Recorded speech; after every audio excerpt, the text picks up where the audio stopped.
आता या टप्प्यावर इराणचं भविष्य हे नक्की काय काय पद्धतीनं असू शकतं. मागचा जो इतिहास आहे तो कुठेतरी या भविष्यावर रिफ्लेक्ट होताना आपल्याला दिसून येतोय. जगात सगळीकडेच युद्ध सुरू आहे. आता तिसरं महायुद्ध सुरू होणार की काय अशी चर्चा जगामध्ये सुरू आहे. हे जे राजकारण आहे इस्लाम विरुद्ध इतर असं म्हणणं थोडंसं कठीण आहे. आता इराणला हे युद्ध संपवायचंय अशी काही चिन्ह दिसत आहेत का? सध्या तरी इराणला हे युद्ध संपवायचंय अशी चिन्ह अजिबात दिसत नाहीयेत. मुस्लिम आणि मुस्लिमेतर अशा पद्धतीनं जगाची आंतरराष्ट्रीय विभागणी होताना आपल्याला दिसून येते. इराणकडे आपण बघताना आपण मुस्लिम किंवा मुस्लिमेतर ह्या दृष्टीने बघणं बरोबर नाहीये. शिया वर्सेस सुन्नी हा मोठा फॅक्टर आहे. इनफॅक्ट इराणनी जे हल्ले केलेत सौदीवर असू दे, UAE वरती असू दे, बहरीन वरती असू दे, ते हल्ले हे देश सुन्नी आहेत म्हणून केले. नमस्कार, मी प्रियदर्शनी तुम्हा सगळ्यांचं स्वागत करते आजच्या या आपल्या खास शो मध्ये. आजचा शो तसा पाहिला तर खास आहे. याचं कारण असं आहे की अतिशय संवेदनशील विषयावर आज आपण चर्चा करणार आहोत. 28 फेब्रुवारी 2026 रोजी अमेरिका आणि इस्रायल यांनी संयुक्त सैन्याने इराणवर हल्ले करायला सुरुवात केली आणि या हल्ल्यांमध्ये इराणच्या प्रमुख नेत्यांच्या मृत्यू झाल्याच्या बातम्या तुमच्यापर्यंत येऊन ठेपल्याच असतील. पण इराणने त्यांचे मिसाईल्स आणि ड्रोन यांच्या क्षमतांचा वापर करायला आता सुरुवात केलेली आहे. या बरोबरीनं त्यांनी जो जलमार्ग आहे, ज्या जलमार्गातून तेल पुरवठा हा होऊ शकतो, हा जलमार्ग बंद करायला त्यांनी सुरुवात केलेली आहे.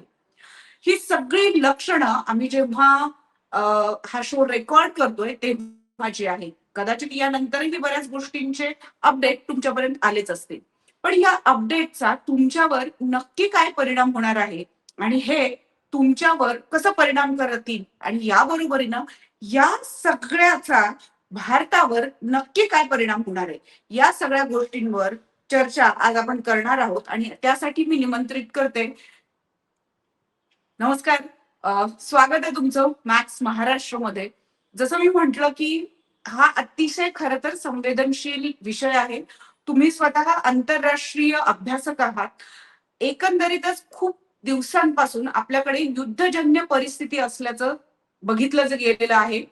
पण याच्यामध्ये आता पुन्हा तेल पडलंय असं तुम्हाला वाटतंय का? अर्थात खरंच आहे. जगात सगळीकडेच युद्ध सुरू आहे. आता तिसरं महायुद्ध सुरू होणार की काय अशी चर्चा जगामध्ये सुरू आहे. आणि मला असं वाटतंय की तिसरं महायुद्ध म्हणजे युद्धाच्या ज्या डेफिनेशन्स आहेत, युद्धाच्या ज्या संज्ञा आहेत त्या काळानुरूप बदलत असतात. आधी आपण घोडे आणि ढाल आणि तलवार घेऊन युद्ध लढायचो. त्यानंतर मशीन गन झाल्या, इतर गन झाल्या. त्यामुळे आत्ताचं जे युद्ध आहे ते ह्याच सगळ्या विषयांशी निगडीत आहे आणि त्यातला महत्वाचा आणि मुख्य विषय हा तेल आहे. आणि आता आपण जे पश्चिम आशियामध्ये बघतोय ते कुठे ना कुठेतरी ह्याची सुरुवात म्हणू नाही शकत, कारण रशियानी सुरुवात कधीच केली आहे ह्या सगळ्या गोष्टींची. पण तेल पडलंय हे अतिशय योग्य विश्लेषण आहे ह्या सगळ्यात. ज्या पद्धतीनं आपण बघतोय की इराण अतिशय आक्रमकपणे आता हल्ले करायला त्यांनी सुरुवात केलेली आहे. तर एकंदरीतच कुठल्याही राष्ट्राचं युद्धजन्य परिस्थिती त्या राष्ट्रामध्ये निर्माण होणं त्या राष्ट्राला खरं तर कुठल्याही राष्ट्राला परवडणारं नसतं. अशा परिस्थितीमध्ये आता इराणला हे युद्ध संपवायचंय अशी काही चिन्ह दिसत आहेत का? सध्या तरी इराणला हे युद्ध संपवायचंय अशी चिन्ह अजिबात दिसत नाहीयेत. मला उलट वाटतंय की खामेनीच्या मृत्यूनंतर इराणमधली जनता जी आहे ती अजून भडकली आहे. म्हणजे इराणमधली जनता जी आहे त्याला आता इस्रायल आणि सौदी, UAE ह्या सगळ्याच देशांवरती एकंदरीत बदला घ्यायचा आहे आणि तशीच चिन्ह दिसत आहेत. त्यामुळे इराणकडून हे युद्ध थांबवलं जाईल अशी शक्यता फार कमी दिसतेय. आणि आजच्या ज्या घडामोडी आहेत, आता उद्या काय होत आहे ह्यावरती सुद्धा बऱ्याच गोष्टी ठरू शकतात. पण आजच्या ज्या घडामोडी आहेत त्याच्या दृष्टीने तर दिसतच नाहीये की इराणला हे युद्ध थांबवायचंय. इराणला कुठे ना कुठेतरी दाखवून द्यायचंय की जगाचा जो तेल पुरवठा आहे तो इराण शिवाय अपूर्ण आहे. आणि इराण आता ह्याच मागे लागलेलं दिसतंय आपल्याला.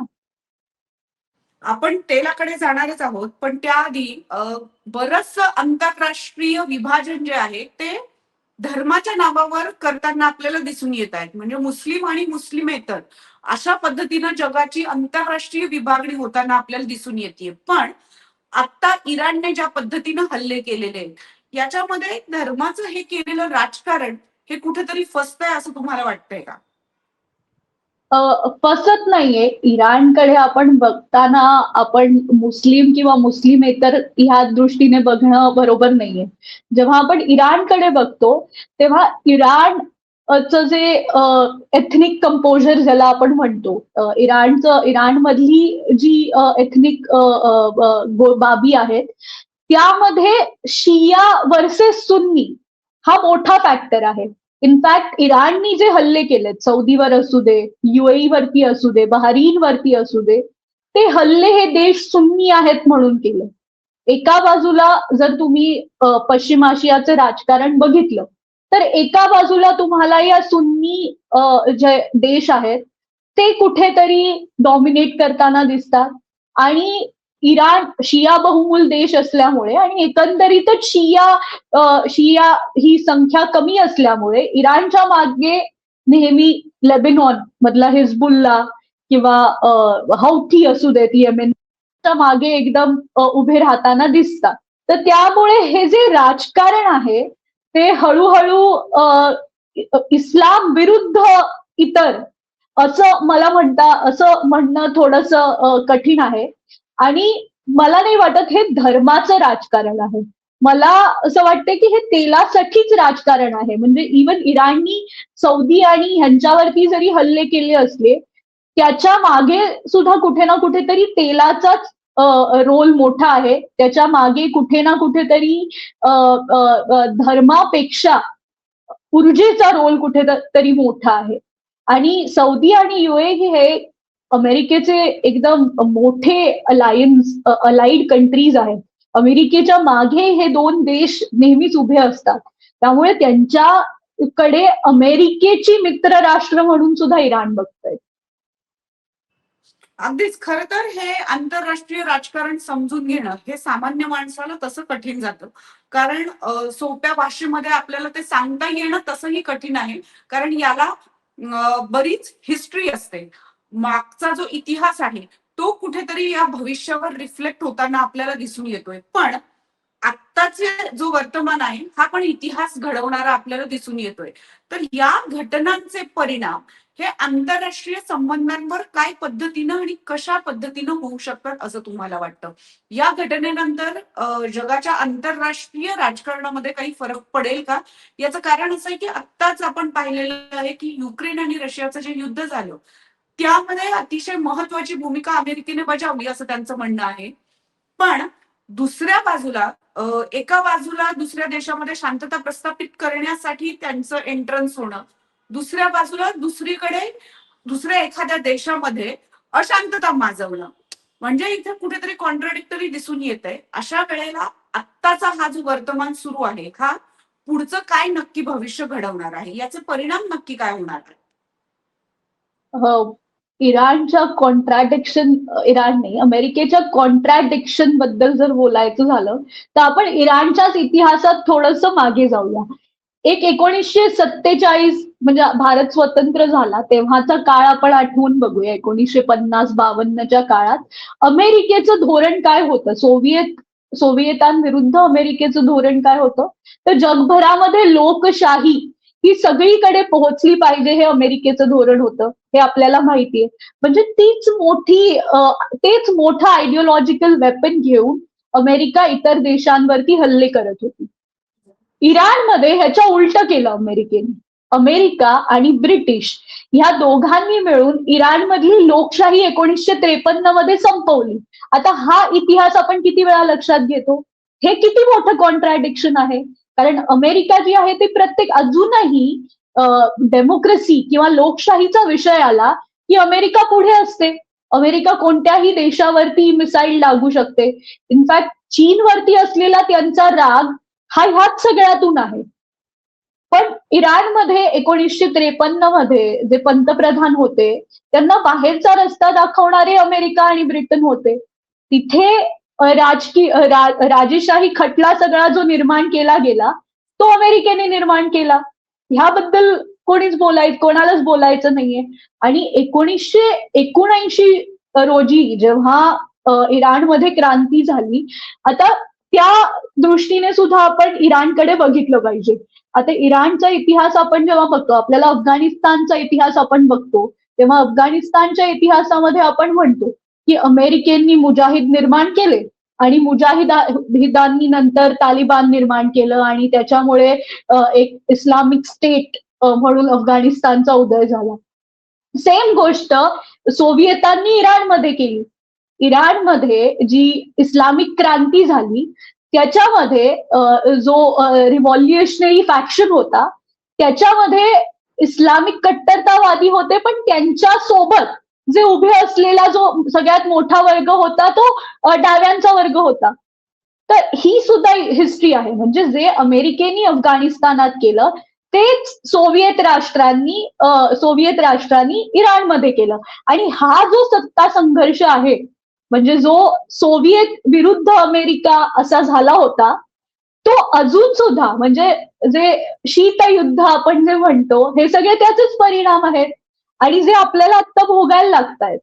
तर त्याच्यामुळे हे जे कॉन्ट्रॅडिक्शन आहे हे सगळीकडे आहे आणि अमेरिकेचा तर त्यात प्रश्नच नाही. अमेरिका तर कॉन्ट्रॅडिक्शन मध्ये अगदी महारथच त्यांनी मिळवलेली आहे असंच आपण म्हणू शकतो.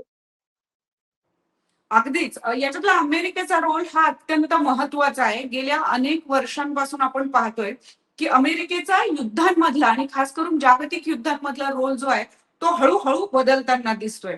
आपण अमेरिकेच्या रोलकडे येण्याआधी आंतरराष्ट्रीय राजकारण हे तेलाचं राजकारण आहे की धर्माचं राजकारण आहे? नक्की या तेलासाठी आपण बघतोय की अनेक राज्य हे इराणवर त्यांचं अणुधोरण असेल, त्या बरोबरीनं त्यांचे लोकशाहीकरण असेल, ह्या सगळ्यांमध्ये स्वतःची भूमिका घेऊन काहीतरी महत्वाचं पाऊल उचलताना आपल्याला दिसतंय. हे नक्की घडामोडी या तेलाच्या राजकारणासाठी आहे की धर्माच्या राजकारणासाठी आहे? मला असं वाटतं की तेल आणि धर्म हे दोन सब ग्रुप किंवा सब फॅक्शन आहेत आंतरराष्ट्रीय राजकारणामधले. आता आंतरराष्ट्रीय राजकारण सुद्धा अनेक मुद्द्यांवरती अवलंबून असतं. तर धर्म त्यात आला, तेल त्यात आलं आणि तिसरं अणुयुद्ध जे आहे किंवा अणुस्पर्धा जी आहे ती सुद्धा आपल्याला वेस्ट एशियामध्ये बघायला मिळते. आता ती कशी मिळते मी ते सांगते. सगळ्यात आधी जेव्हा आपण अणुस्पर्धा म्हणतो, आता अमेरिकेला कुठे ना कुठेतरी भीती आहे की इराणकडे जर अणुशस्त्र असतील आणि इराणने जर न्यूक्लिअर दृष्ट्या प्रगती केली तर उद्या सौदी असू दे, युएई असू दे, ते सुद्धा म्हणतील की आम्हाला अणुहत्यारं निर्माण करायचे. अमेरिकेला भीती आहे की ज्या अणुहत्यारांच्या जोरावरती आपण जगाला डॉमिनेट करतोय, आपण पश्चिम आशियाला डॉमिनेट करतोय, ती जी दोन महत्वाची राष्ट्र आहेत सौदी आणि युएई ती आपल्या हातातून निघून जातील. जर आपण आज इराणला असंच सोडलं तर उद्या इराक सुद्धा उभा राहील आपल्या विरुद्ध. उद्या प्रत्येक पश्चिम आशियातला देश हा अणुस्पर्धेमध्ये भाग घेईल. ही पहिली गोष्ट झाली. दुसरी गोष्ट, तेल हा तर सगळ्या जगाचाच इंटरेस्ट आहे. आता चीन सुद्धा या युद्धामध्ये डिरेक्टली उडी घेत नाहीये. ह्याचं कारण सुद्धा तेलच आहे. कारण चीनला सुद्धा जवळपास 30% पुरवठा हा स्ट्रेट ऑफ होर्मुझ मधून जे तेल जातं ते चीनकडे जातं. त्यामुळे चीन इराणला पाठिंबा देत असला तरी उघडपणे अजून काही भूमिका घेत नाहीये जोपर्यंत इराणमधलं जे राजकारण आहे ते क्लिअरली आपल्या पुढे येत नाही तोपर्यंत चीन, रशिया हे ह्यासारखे देश उघडपणे भूमिका घेणार नाही. हा दुसरा मुद्दा झाला. तिसरा, धर्म हा एक टूल म्हणून ह्या पश्चिम आशियामध्ये बघितला जातोय असं मला वाटतं. आता याची उदाहरणं द्यायची झाली तर इराणमध्ये शिया फॅक्शन हा खूप मोठा आहे. तर इराणमध्ये सुद्धा धार्मिक काय म्हणतात जे धार्मिक उत्पीडन होत आहे इतर सुन्नी. आता कुर्दिश जे लोक आहेत किंवा सिस्तान बलुचिस्तान मधले बलूच जे लोक आहेत ते सुन्नी आहेत इराण मधले. किंवा अझेरी नावाचा तिथे एक एथनिक ग्रुप आहे ते आहे. तर ह्या सगळ्यांना सुद्धा इराणमध्ये दाबलं जात आहे. ह्यांना सुद्धा राजकीय जे यांचे राजकीय हक्क आहेत त्यांच्यापासून लांब ठेवलं जात आहे. आज इराकमध्ये तुम्ही शिया असाल, सुन्नी असाल, तुम्ही इराकचा सर्वेसर्वा होऊ शकता. पण इराणमध्ये जर तुम्ही सुन्नी असाल आणि त्यातल्या त्यात तुम्ही धर्मगुरू असाल तरच तुम्ही इराणमध्ये त्या सर्वोच्च पदाला पोहोचू शकता. तर ही कुठे ना कुठेतरी धर्माविषयी म्हणजे ह्या सगळ्या शिया राजवटीविषयी आता ही धार्मिक राजवट आहे म्हणून लोकांना इराणमधल्या जनतेला त्याबद्दल थोडीशी नाराजगी आहे असं दिसतंय. पण आता हे वेस्टर्न मीडियाचं परसेप्शन झालं. वेस्टर्न मीडियामध्ये आपण बघतोय की सगळ्या बातम्या अगदी इराणमध्ये आता क्रांतीच घडणार आहे किंवा इराणमधलं आता सत्ता पालटच होणार आहे आणि इराणमध्ये आता कशा महिला जवळपास मला वाटतं सगळं सरकारच महिलांचं बनेल असं अशा अर्थाने जे वेस्टर्न मीडिया ह्या सगळ्या गोष्टीकडे बघतंय ते सुद्धा अतिशय चुकीचं आहे. कारण खामिनीचा जेव्हा मृत्यू झाला त्याच्यानंतर इराणच्या रस्त्यावर आलेल्या लोकांची संख्या सुद्धा खूप मोठी आहे आणि त्याकडे आपण दुर्लक्ष करू शकत नाही. त्यामुळे इराणच्या जनतेमध्ये असाही काही फॅक्शन आहे ज्यांना इस्लामिक गणतंत्र हवंय, ज्यांना इस्लामिक रिपब्लिकमध्ये राहायची इच्छा आहे, त्यांना जे काही चाललंय त्याबद्दल काहीच प्रॉब्लेम नाहीये. त्यामुळे आता धार्मिक राजकारण ह्याच्याकडे इस्लाम विरुद्ध इतर असं न बघता इस्लाम मधला शिया आणि सुन्नी ह्या फॅक्शन मध्ये जे काही बायफर्केशन किंवा जो काही संघर्ष आहे त्या दृष्टीने बघणं गरजेचं आहे.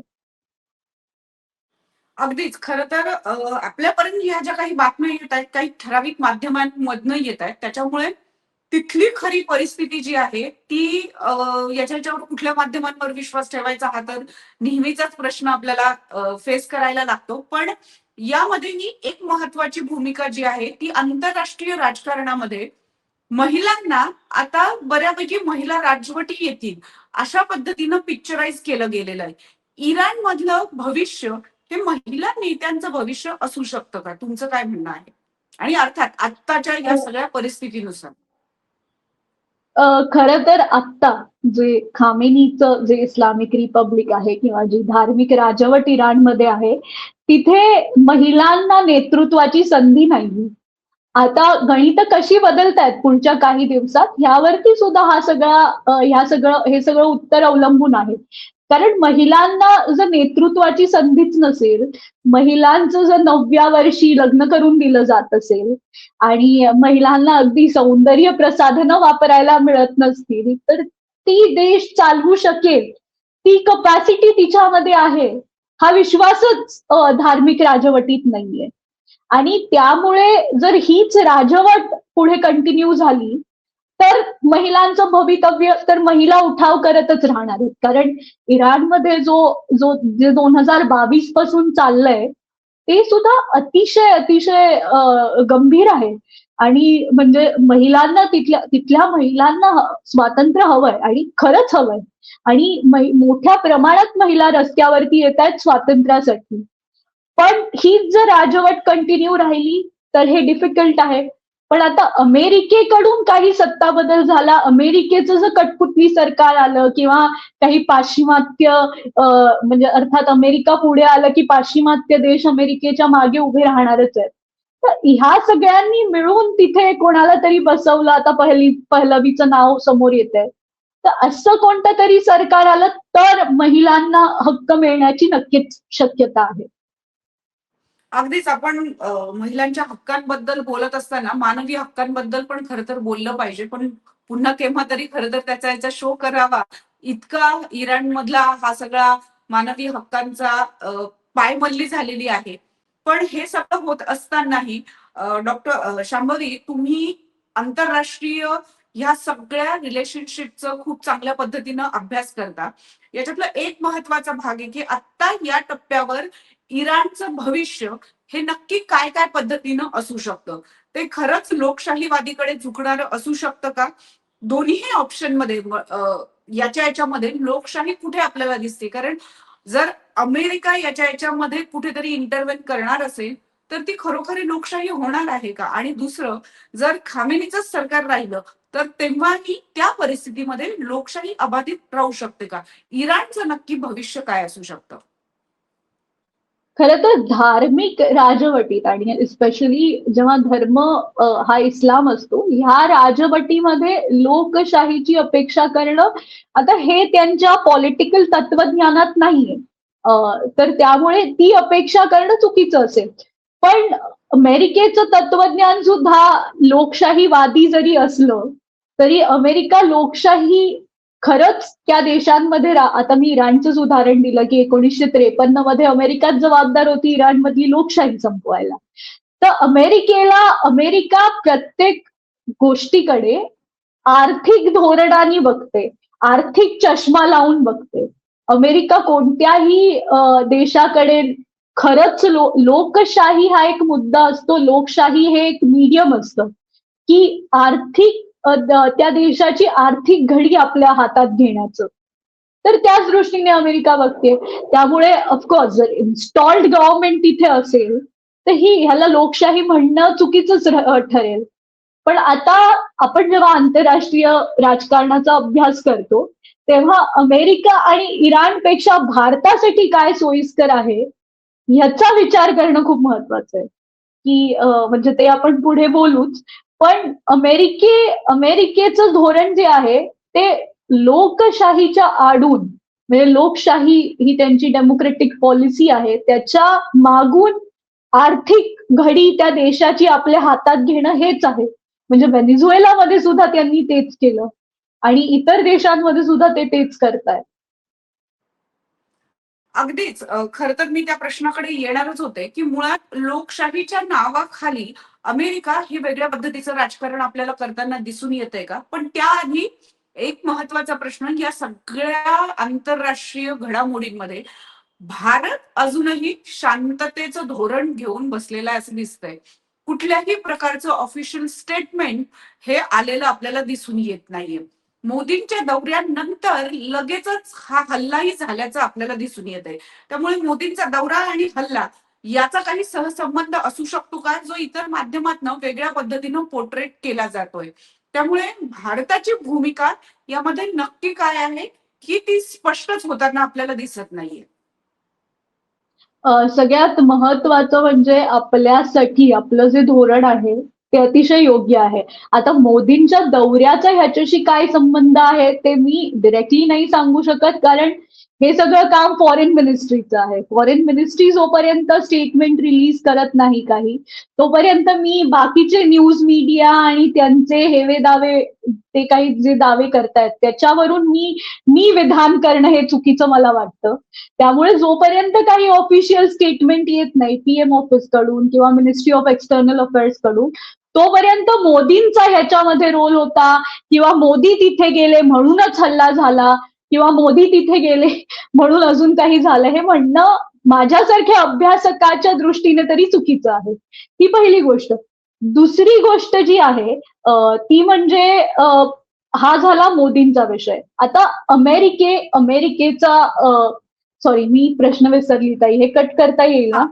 अमेरिका लोकशाही या टर्मिनॉलॉजी खाली स्वतःचा स्वार्थ साधून घेत आहे असं दिसतंय का? म्हणजे रशिया युक्रेन युद्धामध्ये त्यांचा महत्वाचा रोल होता. ते आता एक पुन्हा झालं. या युद्धामध्ये पण आता आपण भारताविषयी म्हणजे भारताचं जे धोरण आहे त्याच्याविषयी आपण कंटिन्यू करूया ना, न्यूट्रॅलिटी बरोबर. विषयी. ओके, बरोबर, ठीक बरोबर. आहे. याच्यातला एक हे एवढं. एक एक तो विषय होता अमेरिकेच्या अनुषंगाने म्हणून भारताचं धोरण. म्हणजे अमेरिका ठीक आहे. ज्या पद्धतीनं लोकशाही या टर्मिनॉलॉजी खाली बऱ्याच गोष्टी करताना आपल्याला दिसून येत आहे. तसंच भारताचं धोरण हे आपण पाहिलेलं आहे, की नेहमी अलिप्तवादाचंच राहिलेलं होतं. ते भारतासाठी अतिशय योग्य ठरलं हे मधल्या काळामध्ये आपल्याला दिसून आलेलं आहे. मग अशा वेळेला हेच अलिप्ततावादी धोरण स्वीकारणं हे या युद्धामध्ये भारताला परवडणारं आहे का? नक्की भारताची भूमिका काय असायला हवी जेणेकरून आपली ही आंतरराष्ट्रीय संबंध जे आहेत ते दृढ होताना दिसतील? अतिशय महत्वाचा प्रश्न आहे हा. आणि आपली भूमिका जी आहे ती अलिप्तवादीच आहे. म्हणजे न्यूट्रॅलिटीचं धोरण आपण या पश्चिम आशियामध्ये अंगीकारलंय. त्याचे म्हणजे महत्वाचं त्याचं कारण आहे की एका बाजूला आपल्याला सौदी असू दे किंवा युएई असू दे, दुबई असू दे, ह्या सारख्या देशांना आपल्याला गमवायचं नाहीये. इस्रायलला सुद्धा आपल्याला गमवायचं नाहीये. आपण आपण जेव्हा G20 आपण होस्ट केलं होतं त्यावेळेला IMEC कॉरिडोर म्हणजे इंडिया मिडल ईस्ट कॉरिडोरची घोषणा झाली होती. आणि हा कॉरिडोर अतिशय महत्वाचा आहे. फक्त भारतासाठीच नाही, जगासाठी हा कॉरिडोर अतिशय महत्वाचा आहे. कारण हा कॉरिडोर जो आहे तो मुंबईमधून युएई मधून सौदीमधून इस्रायल आणि इस्रायलमधून पुढे युरोपमध्ये जाणारा कॉरिडोर आहे. तर हा आपल्यासाठी खूप मोठा इंटरेस्ट आहे. आणि फक्त आपल्यासाठीच नाही, अमेरिकेसाठी सुद्धा हा खूप मोठा इंटरेस्ट आहे. ह्यामुळे बऱ्याच गोष्टी, एकतर भारताचं जे एक्सपोर्ट कपॅसिटी आहे ती ह्यामुळे वाढू शकते. भारताला गोष्टी इम्पोर्ट करणं सोपं होऊ शकतं. त्यामुळे भारताला आर्थिक चालना ह्या कॉरिडोरमुळे मिळू शकते. आणि हे आत्ता आपल्या ज्या फॉरेन पॉलिसीचं सगळ्यात महत्वाचं गोल आहे. त्यामुळे ह्या IMEC टिकवून ठेवणं हे आपल्यासाठी खूप महत्वाचं आहे. त्यासाठी आपल्याला सौदी आणि युएईची गरज आहे.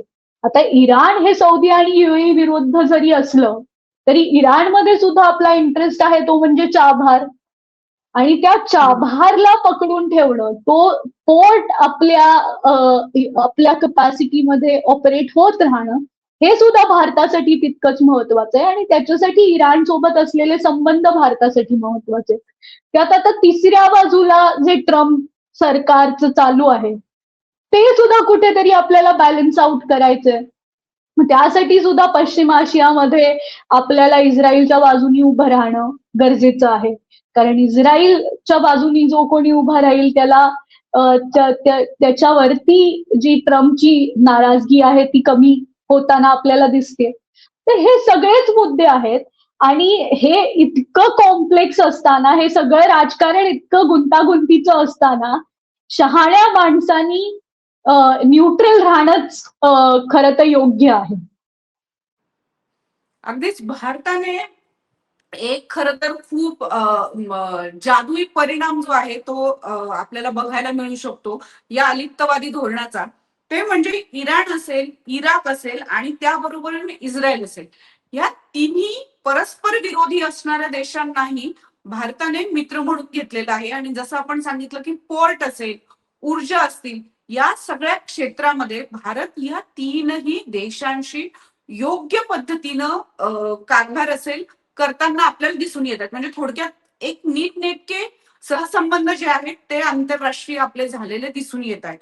पण असं जरी असलं तरी आता ही शांततेची रणनीती ही भारताने घेतली पाहिजे असं आपल्याला दिसतंय. म्हणजे थोडक्यात जो आधीचा आपला अलिप्तवादाचा जे धोरण होतं ते थोडक्यात आता पुढे नेण्यासाठी आपल्याला उपयुक्त ठरू शकतं असं एकंदरीत दिसतंय. पण असं जरी असलं तरी मोठ्या प्रमाणावर जेव्हा आपण जगाच्या राजकारणाविषयी बोलतोय तेव्हा इराणला एका बाजूला हमासचाही पाठिंबा असल्याचं आपल्याला दिसून येत आहे. तर या सगळ्याच्या याच्यावर तुमचं म्हणणं काय आहे? इराणला 3 महत्वाचे, म्हणजे ज्याला आम्ही H3 म्हणतो, H3 ग्रुपिंग ज्याला आपण म्हणतो, हमासचे पॅलेस्टीनमध्ये ऍक्टिव्ह आहेत.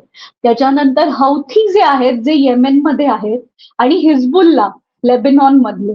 तर ह्या तिन्ही फॅक्शन्सचा आपल्याला इराणला सपोर्ट आहे असं दिसून येतं. तर आता हौथी असू दे किंवा हिजबुल्ला असू दे, यांच्यासोबत काही भारताचे अगदी प्रेमाचे संबंध नाही. आणि अनेकदा युद्धामध्ये कुठे ना कुठेतरी यांना ऍक्सिस ऑफ रेझिस्टन्स असं म्हटलं जातं वेस्ट एशियामध्ये या 3 H ना. कारण हे जे सगळे फोर्सेस आहेत हे एकत्र येऊन पाश्चिमात्य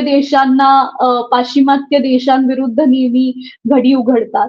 त्यामुळे ह्यांना ऍक्सिस ऑफ रेझिस्टन्स म्हटलं जातं. आणि हे स्ट्रेट ऑफ होमरूज आणि रेड सी या दोन महत्वाच्या, म्हणजे ज्याला आपण एनर्जीच्या दृष्टीने जे चोक पॉइंट आहेत, तिथेच हे ऍक्टिव्ह असतात, की जगाचा जो एनर्जी पुरवठा आहे तो कसा ठप्प करता येईल, ह्यासाठी हे ऍक्टिव्ह असलेले फॅक्शन्स आहेत.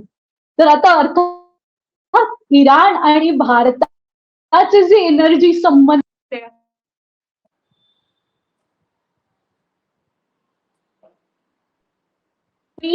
ते ह्या सगळ्या रेड सी आणि ह्या सगळ्या राजकारणामध्ये ह्या ऍक्सिस ऑफ रेझिस्टन्समुळे आपला तेल पुरवठा खंडित होतो. त्यामुळे आपण डिरेक्टली ह्यांच्या समर्थनार्थ नाही होत आणि कुठे ना कुठेतरी आपल्याला त्यांच्यापासून एक प्रकारचा प्रॉब्लेम सुद्धा आहे, जो आपण वेळोवेळी व्यक्त केलाय. आणि त्याच्यामुळे ह्या सगळ्या संबंधांमध्ये भारताला काय म्हणतात, जो धोका आहे तो आहेच. पण आता आपण आंतरराष्ट्रीय, जर आपण जॉग्राफिकली बघितलं तर भारताला सगळ्यात मोठा धोका जो असतो नेहमी तो पाकिस्तानकडून असतो. आणि पाकिस्तान सध्या अफगाणिस्तान सोबत बिझी असल्यामुळे तसं बघायला गेलं तर हे न्यूट्रॅलिटीचं धोरण योग्य आहे. नाही तर पाकिस्तानला कोणीतरी काहीतरी, हमास असू दे किंवा अजून इतर कोणी असू दे, त्यांनी उकसवून जर भारतावरती हल्ला करण्यासाठी प्रोत्साहन दिलं तर मग भारताला इस्रायल असू दे किंवा अमेरिका असू दे किंवा ह्या फॅक्शनची मदत घेणं गरजेचं ठरतं. पण आत्ता तशी सिच्युएशन नाहीये. आता अफगाणिस्तान आणि पाकिस्तान यांचंच युद्ध पाकिस्तानला मोठं एकदम संकट पाकिस्तानमध्ये निर्माण करतंय. त्यामुळे भारताने न्यूट्रल राहणं हे योग्य आहे. आणि जोपर्यंत युद्ध आपल्या दाराशी येत नाही तोपर्यंत आपण सुरू करणं ही आपली नीतीच नाही. अगदीच थोडक्यात आपण हिस्ट्री रिपीट केली तर ते आपल्याला बेनिफिशरी राहणार आहे. त्यामुळे आपण अलिप्ततावादी धोरण पुन्हा एकदा स्वीकारायला हवं, जेणेकरून आंतरराष्ट्रीय संबंधांमध्ये आपण कुठल्याही प्रकारे योग्य भूमिका बजावू शकतो. एक अतिशय महत्वाचा प्रश्न आहे आणि तो म्हणजे की एकंदरीतच अणुशक्तीचं जे धोरण आहे हे आता आपण बघितलं की ड्रोनच्या ज्या क्षमता आहेत त्यांचा या युद्धांमध्ये वापर करून तो दाखवला गेलेला आहे. कदाचित तो इनिशियल स्टेजचाच असू शकतो, याच्या पुढच्या अधिक स्टेजेसचा कदाचित वापर केला जाऊ शकेल. जोपर्यंत आपण हा शो संपवू तोपर्यंत कदाचित केला जाऊ शकतो. पण अशा ह्या सगळ्या परिस्थितीमध्ये अमेरिकेचा इराणच्या अणुशक्तीवर, म्हणजे लोकशाही संपवण्याचा त्यांचा एक महत्वाचा एक हे होतं की अणुशक्ती साठी म्हणून आम्ही या सगळ्या गोष्टी करतो आहोत, असं त्यावेळेस सांगितलं होतं. तर मुळात अमेरिकेचा इराण या अणुशक्तीमधला इंटरेस्ट नक्की काय आहे? सगळ्यात महत्वाचं म्हणजे जसं मी म्हणाले आधी, की जर इराणनी अणुशक्ती, अणुधोरण इराणचं स्वतःचं असलं, इराणकडे जर अणुशस्त्र असली तर त्याचा वापर करून इतर जे देश आहेत, सौदी अरेबिया झालं किंवा UAE झालं, ह्यांना सुद्धा इच्छा होईल की स्वतःचं अणुधोरण असावं, स्वतःचं अणुशक्ती किंवा स्वतःची अणुशस्त्र आपण हळूहळू डेव्हलप करावीत. आणि ह्याची कुठे ना कुठेतरी अमेरिकेला भीती आहे. आता अमेरिकेचं जे नॉन प्रोलिफरेशन धोरण आहे की सगळं जग हे अणुशस्त्रांशिवाय असावं किंवा अणुशक्तीचा, अणुऊर्जेचा जो वापर आहे तो पॉझिटिव्ह कामांसाठी, चांगल्या कामांसाठी व्हावा. तर ह्याचा उद्देश हाच आहे की अमेरिका आधीपासूनच सगळ्या जगाला ओरडून सांगतंय की अणुशस्त्र फक्त आमच्याकडे असतील, तुम्ही तुमची अणुशस्त्र नष्ट करा. आणि ह्याचा विरोध भारताने वेळोवेळी युनायटेड नेशन्स मध्ये केलाय की अमेरिका कोण आहे, फक्त अमेरिकेकडेच का अणुशस्त्र असावीत, आम्हाला सुद्धा आमचं सार्वभौमत्व टिकवून ठेवायचा हक्क आहे. आणि त्याच्यासाठी जर अणुशस्त्रांची गरज असली तर आम्ही ती का म्हणून निर्माण नाही करावीत. आणि ह्याच सगळ्या धोरणामुळे आपण आपली अणुशस्त्र निर्माण केली, आपण आपला अणुबॉम्ब तयार केला आणि आपण वापरला नाही. अर्थात आपण अमेरिके इतके क्रूर नाही होत, वापरण्या इतके क्रूर नाही होत, पण आपली शक्ती, शेवटी जे आंतरराष्ट्रीय राजकारण आहे ते शक्तीचं राजकारण आहे. तिथे तुम्हाला तुमची शक्ती दाखवणं गरजेचंच आहे. आणि अणुशक्ती ही आजच्या काळातली सगळ्यात मोठी शक्ती आहे. त्यामुळे इराण सुद्धा हेच म्हणतंय की आज माझ्या आजूबाजूला सगळी सुन्नी राष्ट्र असताना मला जर टिकून राहायचं असेल तर माझ्याकडे अणुशक्ती असणं गरजेचं आहे किंवा माझ्याकडे अणुबॉम्ब असणं गरजेचं आहे. इस्रायल सुद्धा हेच म्हणतंय. जो पश्चिम आशियामधला क्रायसिस आहे तो सगळा एक्झिस्टेन्शियल क्रायसिसच आहे. इस्रायल म्हणतंय की उद्या इराणनी कधी आमच्यावरती केमिकल वेपन्स सोडले, आमच्यावरती कधी अणुबॉम्ब सोडले, तर आम्हाला त्यांचा विरोध करता यावा म्हणून आमच्याकडे या गोष्टी असल्या पाहिजेत.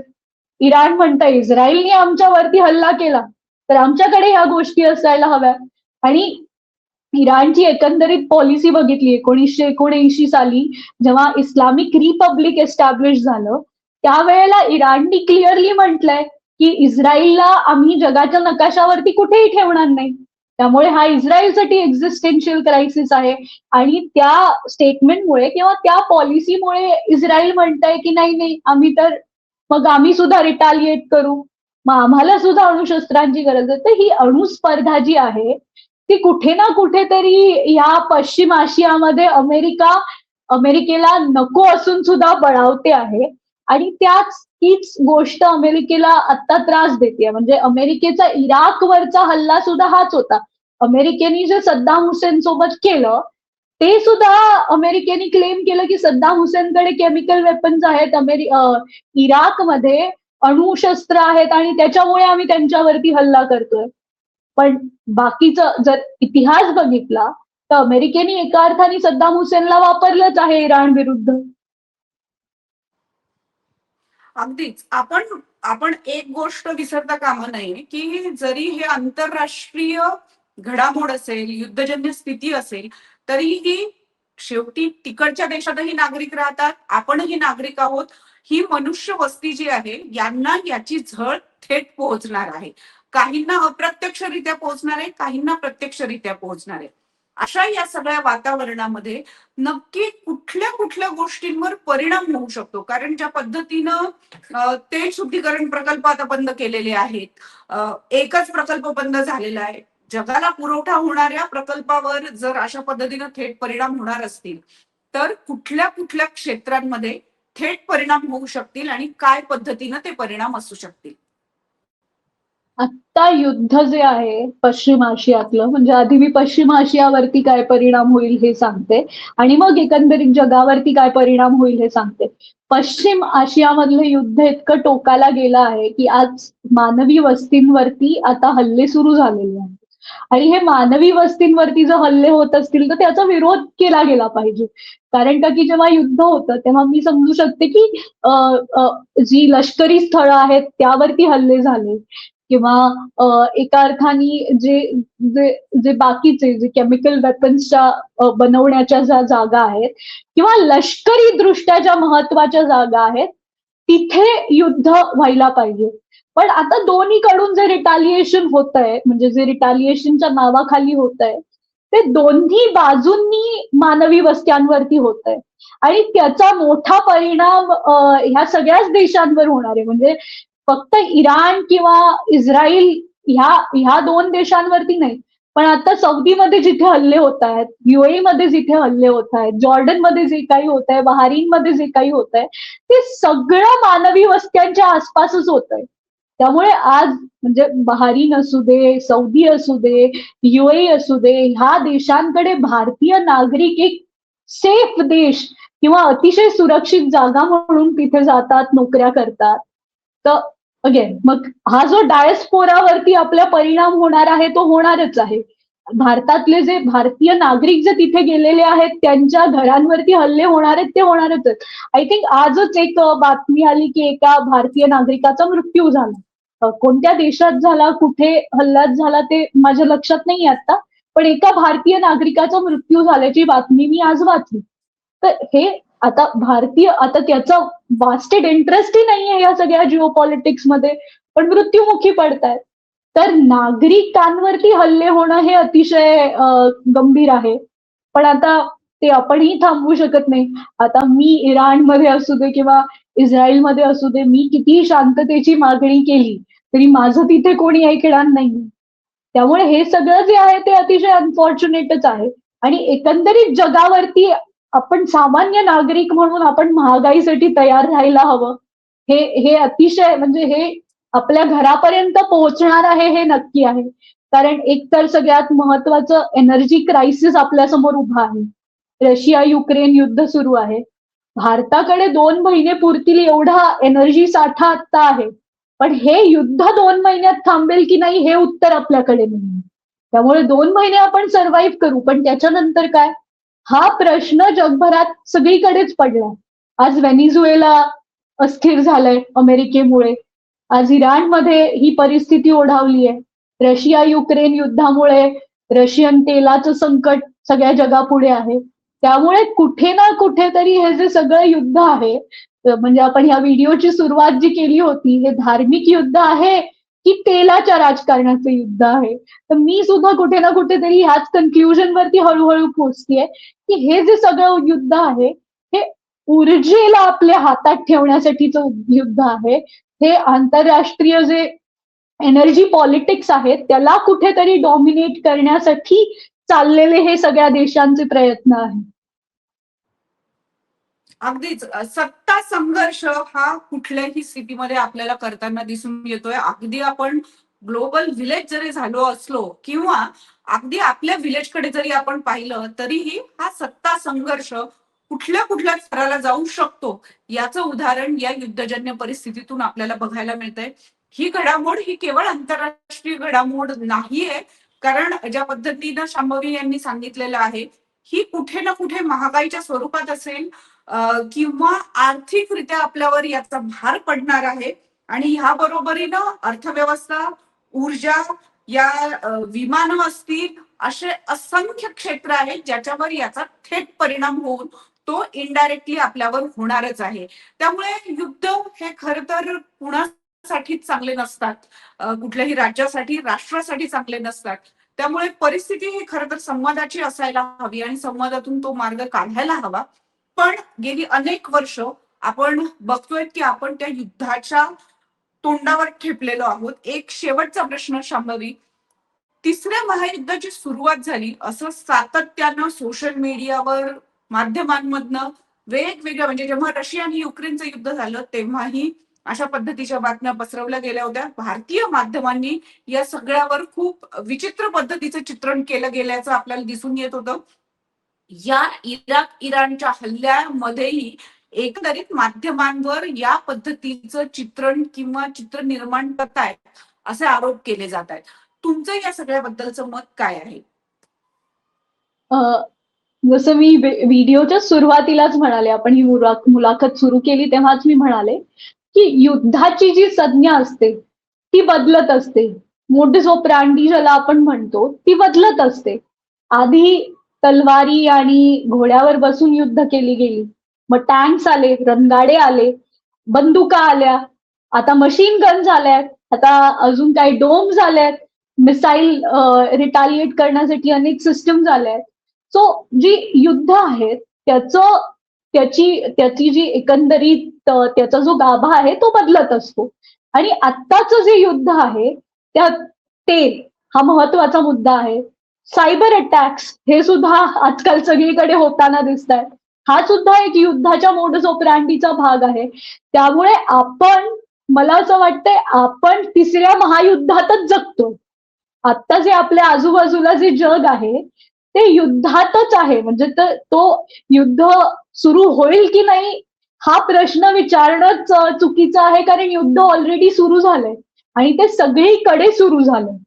आता ह्याची उत्पत्ती कशी होणार आणि हे पुढे कसं जाणार की आपल्याला आयुष्यभर ह्या युद्धजन्य परिस्थितीलाच तोंड द्यायचं आहे, हे प्रश्न सगळ्यांपुढेच आहेत. आणि ह्याची उत्तरं अजूनही माझ्याकडे नाही आहेत. कारण एका ठिकाणी आपण बघतोय की युनायटेड नेशन्सचं फंडिंग कमी होतंय आणि त्याच्यामुळे सुद्धा अनेक प्रॉब्लेम उद्भवताना दिसतात. कारण युनायटेड नेशन ही अशी एक जागा होती की जिथे देश एकत्र यायचे, निगोसिएशन केली जायची. पण ट्रम्प सरकारने त्याचंही फंडिंग बंद केलं की फक्त अमेरिकाच का ह्या सगळ्या स्थितीला फंड करेल, इतर देशांनी सुद्धा पुढे यायला पाहिजे. त्याच्यामुळे ती जी निगोसिएशन करण्यासाठीची जी जागा होती किंवा ज्याला आता आंतरराष्ट्रीय संबंधांमध्ये जेव्हा आम्ही इंटरनॅशनल थिअरी शिकतो तेव्हा आम्ही एक वाक्य शिकतो की वर्ल्ड इज अनार्किक. ठीक आहे.